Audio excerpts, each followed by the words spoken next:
guys, welcome back to The Bright Side. Macy here, the Bright Side girl, and today we are talking about my bookish goals.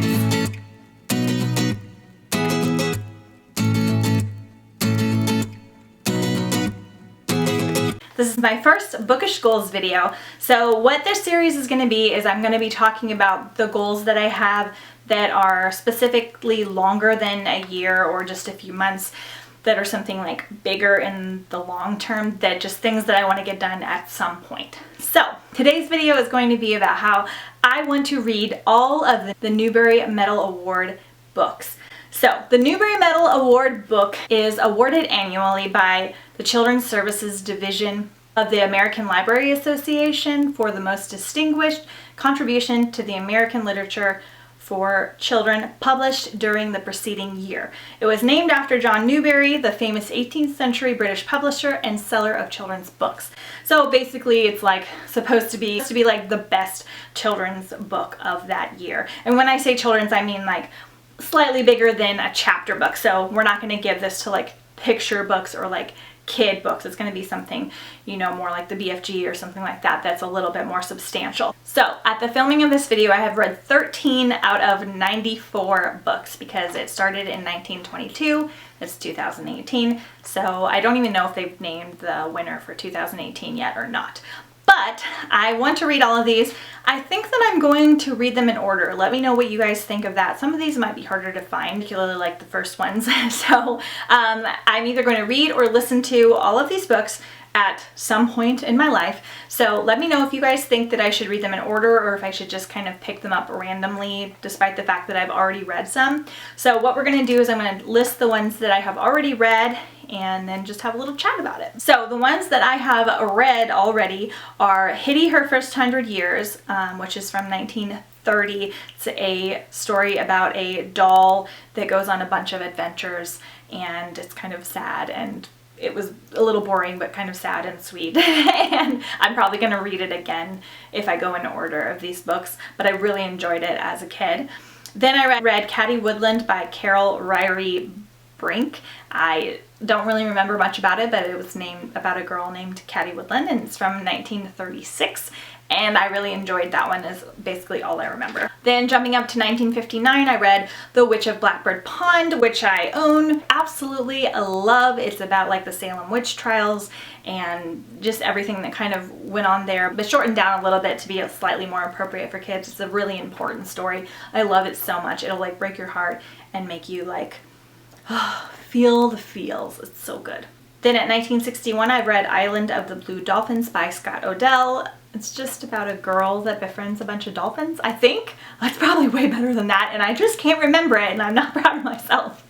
Then I read The Bronze Bow by Elizabeth George Spear. She won again in 1962, so she won like 3 years apart, basically. I read that one as a kid as well. I really enjoyed it. I think it's Roman-esque era, and it had something to do with like Jesus. I'm pretty sure it had some kind of like religious thing in there as well, but like historical fiction basically. Into 1963, I read A Wrinkle in Time by Madeleine L'Engle. That one I have reread recently, and it is just so good even as an adult. It's science fiction like at its best. Some people credit Madeleine L'Engle to being one of the first children's science fiction writers, and when she wrote the book, she said that they told her that kids wouldn't be able to understand it, but really the kids understood it better than the adults. Oh, it's so good. It's about two kids that go to find their father in different dimensions, and they have different mystical abilities that they learn through their travels with these 3 witches, and oh, it's really good. And there's a movie out right now that I haven't seen too, but love that one. Jumping to 1981, Jacob Have I Loved by Catherine Patterson. No memory of it other than that I liked it when I was a kid. 1986, Sarah Plain and Tall by Patricia McLaughlin. I think this one is set 1800s, like late 1800s. I think it's kind of got a Little House on the Prairie type of vibe to it. That's all I remember of that one. 1992, I read Shiloh by Felissa Reynolds Naylor. It's about a little beagle named Shiloh and dog love. Jumping to 1994, The Giver by Lois Lowry, which I just read for the first time recently. One of the first dystopian books, arguably, and it's really, really good. It's got a very It's got a very unfinished ending in my opinion, but it's very enjoyable. The movie was actually decent as well. Then to 2004, The Tale of Despero, being the story of a mouse, a princess, some soup, and a spool of thread by Kate DiCamillo. One of my all-time favorite books, definitely one of my all-time favorite children's books. I love it so much. It is about a little mouse who wins the heart, or tries to win the heart, of a princess, and he has a sword that is a needle, and there's a little cartoon about it that is totally awesome. It's charming. I read it as an adult and absolutely loved it. Then my most recent read, and the last one, is The Graveyard Book by Neil Gaiman, one in 2009. I read that last Halloween, on Halloween. I really enjoyed it, not as much as some of the other books on the list, but it is about a baby slash boy that grows up in a graveyard being taken care of by ghosts. It's kind of got a retelling on the Jungle Book, but in a graveyard setting. That's kind of how it's been presented in some ways. It's really charming as well, and scary. It's like a scary book, but really good and very unique. Neil Gaiman tends to do that. So those are the books that I have read so far. I will probably reread most of them on this journey because I've only read like 2 or 3 of them recently. So let me know if you guys think, like I said, I should go in order from 1922 to 2000 whatever when I finish this, or if I should just go more randomly.